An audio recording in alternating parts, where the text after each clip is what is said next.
স্বামীর বিয়ে করার অনুমতি আছে, কিন্তু কোন দেশ দেখেন তাদের হিন্দু ইন্ডিয়ান সেটার বিয়ে করতে কোনো সমস্যা নাই। হ্যাঁ, তাদের দেশে ফিলিপিনোরা কাজ করে, খ্রিস্টান, সেটা বিয়ে করতে সমস্যা নেই। সমস্যা হচ্ছে আমি বাংলাদেশি কেন, বাংলাদেশি বিয়ে করলে তাদের জাত চলে। কথা বলবো, আমি যে একটা কথা বলবো, আজকে আমি পার্সোনালি একটা অবিচারের জায়গা ফেস করেছি।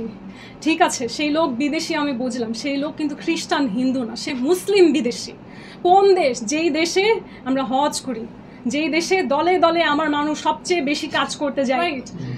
আদালতে যার প্রতি মানে যে ভিকটিম, যে নিজেকে দাবি করছে সে ভিকটিম, সে আদালতে আসবে, সে ন্যায় বিচার চাবে, সে আদালতে জাজের সামনে দাঁড়াবে, আমি কথা বলবো, সে কথা বলবে, দুই পক্ষ কথা বলবে, নিরপেক্ষভাবে বিচার হবে। অথচ আমরা অবাক হচ্ছি যে এখানে ভিকটিম আদালতে নেই, ভিকটিমের নাম নেই কাগজপত্রে। তাহলে কার কার প্রতি অবিচার হয়েছে? তাহলে পরিষ্কারভাবে একটা বানোয়াট মিথ্যা ভুয়া কেস দিয়ে একটা মানুষকে হয়রানি করা হচ্ছে। এবং আদালতের যে নিয়ম কেন্দ্রিক, আমি ঠিক আছে, আমি রিল্যাক্স থাকলাম যে আমার নিয়ম অনুযায়ী ইনভেস্টিগেট করলে তো এমনি বের হয়ে আসবে যে আমি অপরাধী না, কিন্তু সেটা তো আমি করতে পারছি না। তারা প্রতিনিয়ত আমার নামে ভুয়া ফালতু আমার ক্যারেক্টার অ্যাসাসিনেশন করছে, আদালতে দাঁড়িয়ে করছে, ক্যামেরার সামনে করছে, রাষ্ট্রীয় পক্ষের পিপিরা এসে আলতু ফালতু মানুষ কোথা থেকে জোগাড় করে এনে বলতেছে আমার বয়ফ্রেন্ড আমাকে আমি বারবার করে, আমি শেষ পর্যন্ত বাধ্য হয়েছি আদালতে সেই সৌদি অ্যাম্বাসির যে আল কুরআন, সৌদি অ্যাম্বাসির সেই সৌদি বাদশাহ সালমানের পৃষ্ঠপোষকতায় প্রিন্ট করা এই আল কুরআন।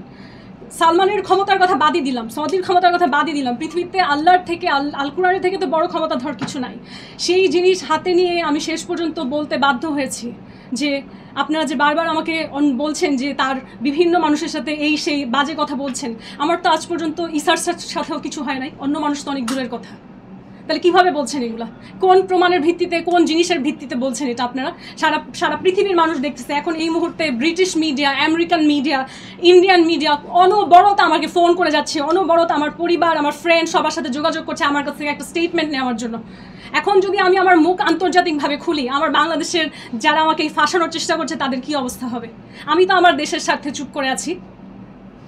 যদিও আমার যত প্রমাণ আছে আমার সাথে ইসার আসলে কি সম্পর্ক ছিল, আমাদের বিয়ে, আমাদের এঙ্গেজমেন্ট, সে আমাকে কি উপহার দিয়েছে, তার যে হচ্ছে ইয়েস ম্যান, তার চামচা যে পররাষ্ট্র মন্ত্রণালয়ে কাজ করে, ডিজি শফিকুর রহমান, সে নিজে হচ্ছেন এমন একজন ব্যক্তি যে বাংলাদেশের হয়ে দেশের বাইরে কাজ করতে গিয়ে বিদেশি মেয়েকে হয়রানি করে তাকে ফেরত পাঠানো হয়েছে। এগুলোর প্রমাণ আছে, এবং শুধুমাত্র প্রমাণ না, সাক্ষী প্রমাণ আছে। সেই কিন্তু এই সাক্ষী প্রমাণগুলো আমি কার কাছে নিয়ে আসবো? কোথায় বিচার চাবো আমি যদি আদালতের ভেতরে মিথ্যা কথা বলা হয়? আদালতে যদি বলে আমরা কোন জাতি? আমরা বাংলাদেশ না, বাংলাদেশি না, আমরা ভাষার জন্য প্রাণ দিয়েছি সেই জাতি না, ভাষার জন্য রক্ত দেই আমরা, তাহলে কিভাবে করে সাহস হয় আমার মুখ বন্ধ করার জন্য বলে হাত নামান, হাত নামান? আমি আদালতে নিরপেক্ষ বিচার চাই, আমি আদালতে কথা বলবো না তো কোথায় কথা বলবো? আমি জাজের সামনে হাত তুলছি, আমাকে অনুমতি দেন কথা বলার জন্য, জাজ ডিসাইড করবে উনি আমাকে অনুমতি দেবে কি দেবে না। সেখানে কেন আদালতের সামনে মানুষ আমাকে ধমককে সুরে বলে হাত নামান, হাত নামান? এটা কোন আদালত? এটা তো প্রহসন, এটা তো বিচার নামে প্রহসন। এমিটেন্স জানে, হ্যাঁ, যেই দেশকে আমরা বিশ্বাস করি, আমরা নবীর দেশ বলি। আমি বিদেশি বলতে খ্রিস্টান হিন্দুর সাথে বিয়ে করতে যাইনি, কার সাথে গিয়েছি? একজন মুসলিম ব্যক্তির সাথে।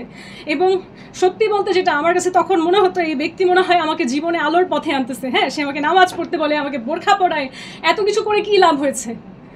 আমাকে যে বোঝানো হচ্ছিল যে না আমি কি বলে একেবারে মানে পবিত্র, আমরা যেটা বলি আমাদের মুসলিম ধর্মে, একদম সব কিছু করবো, আমি করলাম, কি লাভ হলো তাতে? তারপর তো তিনি আমাকে প্রতারণা করলেন, তাই না?